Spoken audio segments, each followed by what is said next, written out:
Figura de linguagem. Para a gente compreender o que é figura de linguagem, também é muito simples, tá? A gente começa revisando o que é denotação e conotação. A denotação é quando eu utilizo as palavras no seu sentido mais próximo do dicionário. Então, o D, ele tem o D de dicionário, tá? Então, quando eu falo sol, o sol está muito quente hoje. Todo mundo sabe que eu estou falando da temperatura, do astro, da estrela, tudo isso. Agora, se eu falar assim, você é o sol da minha vida, para eu entender o que isso significa, eu já tenho que exercer uma subjetividade sobre o sentido.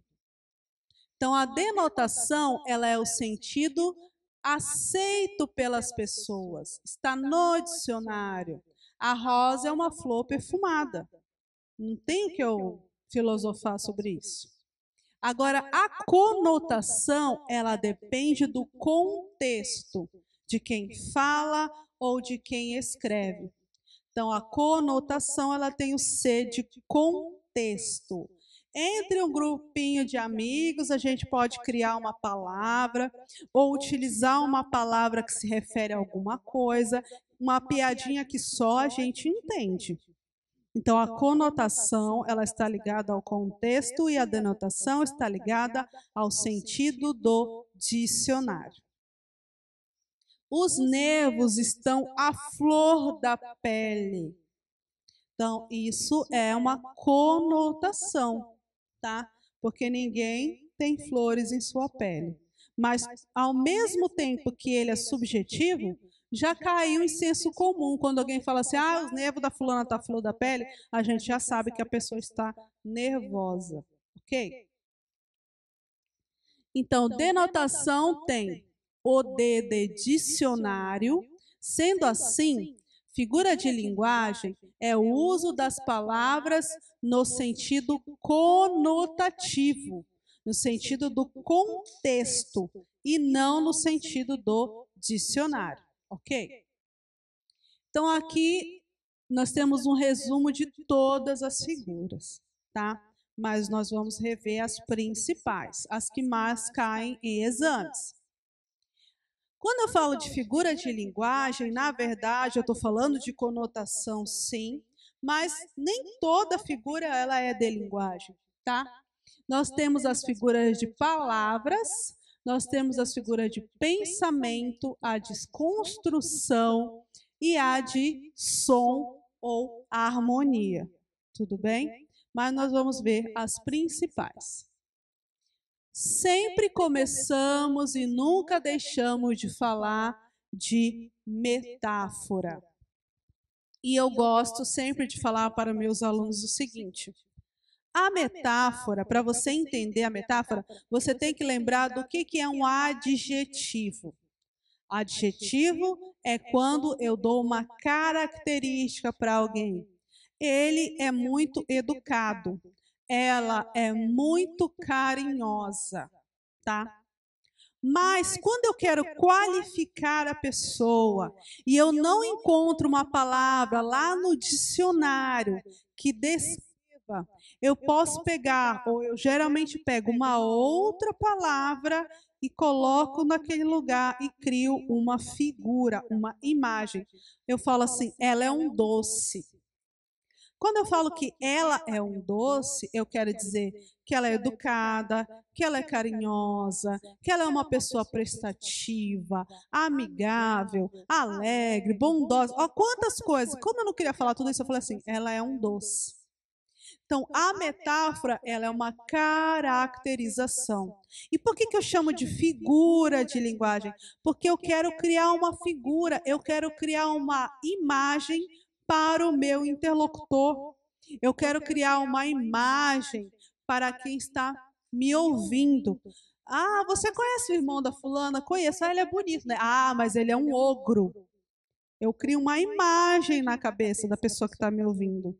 Por isso que é figura de linguagem. É a linguagem criando uma figura para quem está lendo, ok? E a metáfora, ela é uma caracterização, tá? A vida é uma nuvem que voa. A vida é como uma nuvem que voa. Então, o que eu quero? Qual é a imagem que eu quero criar na cabeça de quem está me ouvindo? Que a vida ela é passageira, ela passa, tá? Observa que criou uma figura na cabeça. E eu coloquei logo abaixo a comparação. A comparação é a mesma coisa da metáfora, mas tem uma diferença. Que na comparação, ela traz os conectivos de comparação. Ela vai trazer uma palavra que vai fazer a comparação. O como, o assim, o tal e qual. Seus olhos são como jabuticabas. Ou seja, eu crio aquela figura. Os olhos da pessoa são bem escuros. E se fosse metáfora? Seus olhos são jabuticabas. Eu não tenho o como ali, tá? Esse moço é um gato. Olha como é a construção da metáfora. Eu pego a figura do gato, tá? Eu pego o moço, suas características, e eu junto tudo para fazer uma metaforização, para construir. Seus olhos são jabuticabas, tá? Tem uma música, acho que é do Flávio Venturini, que fala: seus olhos são como espelhos de água, né? Então, nessa construção poética, eu quero criar figuras, tá? O meu coração está igual a um céu cinzento. Então, você tem o elemento. Quando você tem o elemento, você tem comparação. O meu coração é um céu cinzento, se eu não tiver o elemento, é metáfora. Então, essa é a diferença de comparação e metáfora. Então, eu estou afirmando, eu estou criando uma imagem, criando uma figura, caracterizando alguma coisa. Ok? O carro dele é rápido como um avião. Estou comparando carro e avião, construindo uma comparação. Outra figura que as pessoas confundem com a metáfora é a metonímia, porque começa com ME, só por isso, porque elas têm características muito distintas. Na metáfora, eu vou caracterizar criando uma figura. Seus olhos são como espelhos de água, brilhando você para qualquer um. Então, ele constrói uma figura. Na metonímia, eu faço também a caracterização, eu faço também a figura, mas eu utilizo elementos que estão relacionados de alguma forma. Quando eu falo olhos e espelhos d'água, não tem relação um elemento com o outro, tá?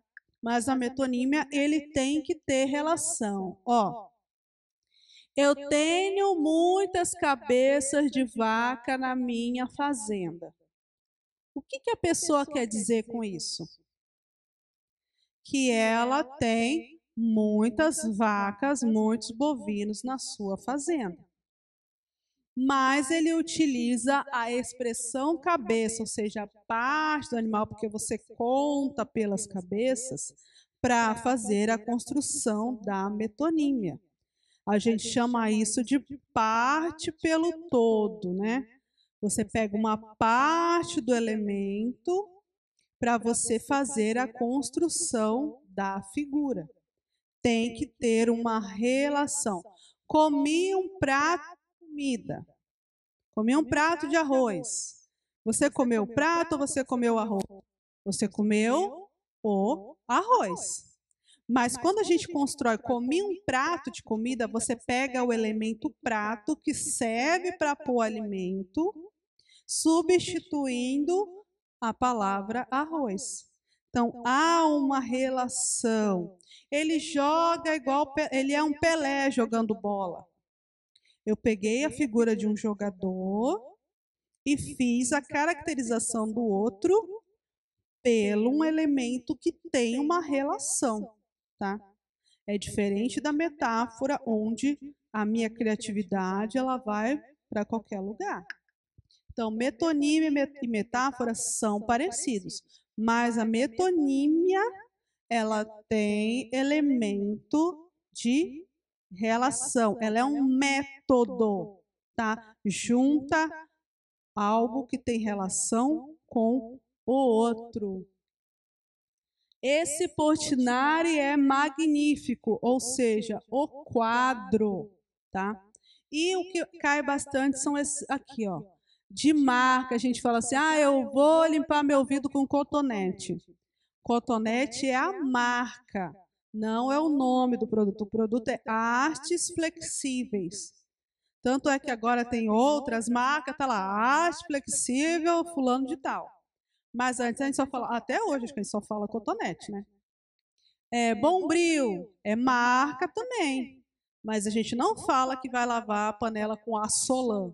A gente fala que vai limpar com Bombril, por mais que seja o Assolan que está mais barato. Entendeu? Então, metonímia é isso. Gillette é marca também. Como que chama a Gillette? Eu esqueci. Lâminas de barbear, né? A gente até esquece. Maisena. Eu vou empanar o negócio com maisena. Não, você vai empanar com amido de milho. Maisena é a marca do produto. Mas você não fala amido de milho mesmo, porque se você falar para alguém na sua casa, pega o amido de milho, a pessoa não vai saber o que ela tem que pegar. Você tem que falar que é a maisena mesmo, tá bom? Então, isso é metonímia. E a catacrese? Ela parece com isso aqui, mas é quando nós utilizamos uma palavra no lugar de outra, porque não existe uma palavra. Por exemplo, batata da perna. A gente fala batata da perna, é uma catacrese. Porque não tem outro nome. A gente deveria falar panturrilha, mas a gente fala panturrilha? Não, outro nome científico eu nem sei também. Manga da camisa. A manga é uma fruta, né? Mas existe outro nome para manga da camisa? Se existe, eu não sei. É catacrese, tá? Ó, embarcou no avião. Então, a diferença da metonina para a catacrese é que a metonina vai focar em marcas. Nessa parte aí. Esse caso, a metonímia são vários casos. Tem a parte pelo todo, o autor pela obra, e aqui é no caso das marcas. Então, aí, nesse caso de marcas. Agora, na catacrese, são em coisas, tipo, quando a gente troca, dá o nome de um objeto, assim, por exemplo, a uma, que nem você falou, a manga da camisa, né? A gente só fala manga. A objetos. A gente dá um nome de alguma outra coisa, de uma fruta ou de alguma outra coisa assim, para um objeto, é isso? E vamos dizer que na catacrese é isso, e ele é um uso convencional, tá? É quase denotativo. É manga, para todo mundo vai ser manga da camisa. Para todo mundo vai ser perna da mesa, batata da perna. Não existe outra palavra, não existe outra forma. Aqui é diferente porque aqui eu posso falar, esse quadro de Portinari é magnífico. Eu posso falar, comi um arroz delicioso. Eu tenho outras formas de falar na metonímia, tá? Agora, na catacrese eu não tenho. Por exemplo, o embarcou há pouco no avião. Embarcar é colocar-se a bordo de o quê? De um barco. Embarcar é de barco. Só que a gente, no avião, a gente fala, você embarcou? Já embarquei. A gente não tem outra palavra. A gente fala, eu subi no avião, né? Não existe outra forma de você falar. Embarquei. Você pega uma palavra emprestada para descrever uma coisa que ainda não existe, tá? Bala perdida, por exemplo, não tem outra mais específica, tá? Fulano, em tal lugar, fulano foi atingido por uma bala perdida. A bala estava perdida? Existe isso? Não, mas a gente entende que alguém deu um tiro com intenção ou sem intenção e alguma foi atingida. E a gente entende tudo isso pela expressão bala perdida. É uma catacrese. Não é que a bala está perdida procurando alguém, né? Ó, perna da mesa, batata da perna, manga da camisa. A criança engatinhou. A gente fala, né? Ah, seu bebê já está engatinhando. Ele está. Mas engatinhar é de gato, porque o gato anda naquela posição. Podia ser encachorrou, né? Ah, o bebê encachorrou, mas resolveram o gato, engatinhou. Então, isso é catacrese, é do nosso uso. A gente inventa muitas, diferentemente de neologismo, tá? Ou estrangeirismo. Que o estrangeirismo é, por exemplo, o verbo deletar, é o delete. Não é da nossa língua, é do inglês que veio para a nossa língua. A palavra mouse não é uma palavra portuguesa, mas já tem no dicionário, já é denotação, tá? Já foi acoplado no nosso dicionário. A catacrese não, é a gente se virando com a gente mesmo. Olha aqui, a orelha do livro, tá? Tanto é que se a pessoa não tem hábito de ler, você fala assim, lê a orelha do livro, a pessoa não sabe nem o que você está falando. Aqui nós temos três muito parecidas, porém não iguais. Antítese, paradoxo e ironia. Vamos começar pela ironia, que eu acho que esclarece mais para a gente. A ironia é quando eu falo o contrário do que eu penso. Só que a ironia vai estar explicado no texto de alguma forma que a pessoa está falando o contrário do que ela pensa. Ele é tão inteligente que nem passou de ano. Então ela está falando o contrário do que ela pensa. Ela está ironizando, vai estar escrito no texto quando for ironia. É tão inteligente que não acerta nada, tá? Então é o contrário, só que ela vem explícita e clara para a gente que a pessoa está dizendo o contrário do que ela pensa. É a mais fácil de todas. Agora, a antítese, ela é o uso de termos que têm sentidos opostos. Você vai ter duas palavras que têm sentido oposto, mas a pessoa vai estar dizendo claramente a sua ideia. Por exemplo, toda guerra finaliza por onde devia ter começado, a paz. Então você tem aqui o guerra e paz, que são as palavras de sentido opostos, mas você não tem oposição de ideias, você tem uma simples afirmação. Então, o prefixo anti é aquilo que é contra. Antibiótico é antibiotipo, antibactéria, vamos dizer assim. Então, na antítese, você tem que aparecer duas palavras de sentidos opostos. Então, aqui você tem guerra e paz. Aqui em cima você tem o matar e o ressuscitar, tá? Então, vai aparecer as palavras de sentidos opostos na antítese. E na ironia, ele não usa a palavra de sentidos opostos. Ó. É tão inteligente que não acerta nada. O oposto está no sentido, mas não tem a palavra inteligência e burrice aqui. Tá? Está na ideia e não na construção frasal. No anti, você tem a construção frasal oposta. Tá? E o paradoxo. Agora, o paradoxo, você tem ideias de sentidos opostos que se anulam, tá? E qual que vai ser a diferença do paradoxo para a antítese?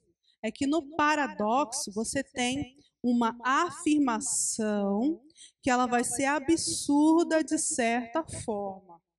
Olha no exemplo. Estou cego de amor e vejo quanto isso é bom. Então, você tem a palavra cegue, o cego, e você tem o vejo. O cego e o vejo, eles têm sentidos opostos, compreende? Mas não são termos opostos. Não é igual ver o cego e o enxergar. E, além disso, como pode uma pessoa que está cega ver? Então, o paradoxo ele tem uma linha de ideia que é construída utilizando uma construção de ideia de uma coisa que seria impossível. Ou você está cego, ou você pode ver. Então, isso é um paradoxo. Tá? Como é mais interessante da gente condensar esse conhecimento? A ironia, ela vai falar o contrário e vai estar explicado na frase. A antítese, ela vai trazer elementos totalmente opostos na construção, vai ter a palavra ali escrita para você. E no paradoxo, eu vou ter uma construção de coisa que é impossível, de coisa que não combina. Tá? E geralmente, o que aparece para a gente? Antítese, em questões isoladas gramaticalmente, e a ironia ela vai aparecer no momento da análise e interpretação de texto. Igual aquela questão do cartaz, da doação de sangue. Tá? Personificação cai muito e é muito fácil. É quando você dá a seres inanimados características de pessoa, caracterizando como ser humano, tá? O Jardim olhava as crianças sem dizer nada. Você está dando a expressão humana para um ser que não é humano. E aparece muito em textos poéticos. Aquele negócio do sol, não sei o quê, o mar, as estrelas, não sei das quantas. Isso é personificação. Personificação cai sempre. Metáfora e personificação cai muito. E você grava personificação pela palavra persona, de pessoa. É dar a característica de pessoa para aquilo que não é pessoa. Pode ser uma xícara, uma cadeira, tá? E a anáfora? A anáfora é a literação e a assonância, elas são repetições de som, tá? São as figuras de som. Na anáfora, você repete as palavras geralmente no início de um poema. Você repete o mesmo som no início da construção do texto. Isso é anáfora. Se você cair, se você ficar, se você quiser esperar, se você qualquer coisa, eu estarei aqui sempre para você. Então, no início da construção, você tem as mesmas palavras. Isso é anáfora. Agora, a aliteração e a assonância são repetições de consoante e vogal. A aliteração, você tem a repetição de consoante. O rato roeu a roupa do rei de Roma. Então, quando é repetição de consoante, é a aliteração. E a assonância é repetição de vogal. Tá? O que vago é incógnito, desejo de ser eu mesmo, de meu ser, me deu. Então, essa repetição de sons de E são a assonância, que aparece muito em poema também, bastante, né? Já é da construção do poema, isso. E para finalizar, hipérbato e hipérbole. Eu coloquei os dois juntinhos porque a gente confunde por conta das palavras serem parecidas, tá? O que é o hipérbato? O hipérbato é a alteração da ordem da oração. Aqui nessa charge está o trecho do hino nacional. Ouviram do Ipiranga as margens plácidas de um povo heróico brado retumbante. Como seria a ordem direta? De um povo heróico foi ouvido um grito às margens do Ipiranga. Então, o hipérbato é quando eu inverto a ordem de sujeito e predicado. Simples assim. Em vez de dizer João e Maria casar-se-ão dia 22 de maio, que é a ordem direta, eu falo dia 22 de maio, casar-se-ão João e Maria. Isso é um hipérbato. É a inversão. São como uns anjos os seus alunos. Os seus alunos são como uns anjos, tá? Então, quando eu inverto essa ordem de sujeito e predicado, eu tenho um hipérbole, eu tenho a troca. E a hipérbole? A hipérbole é aquilo que o professor usa demais. Vocês vão me matar na sala de aula. Eu estudo demais. Eu acho que eu vou morrer de tanto fazer diário. Vou morrer de tanto trabalhar. Então, a hipérbole é a figura do exagero, tá? Faz 1000 anos que eu estou esperando essa vacina do corona. Faz 200 horas que eu estou esperando fulano no banheiro. Então, essa expressão exagerada, isso é a hipérbole. Como a gente grava? A gente grava porque a hipérbole é o hiper, é o exagero, tá? E tenta não confundir com o hipérbato do predicado. Como que eu consegui gravar, que eu tenho dificuldade para gravar quando é palavra parecida.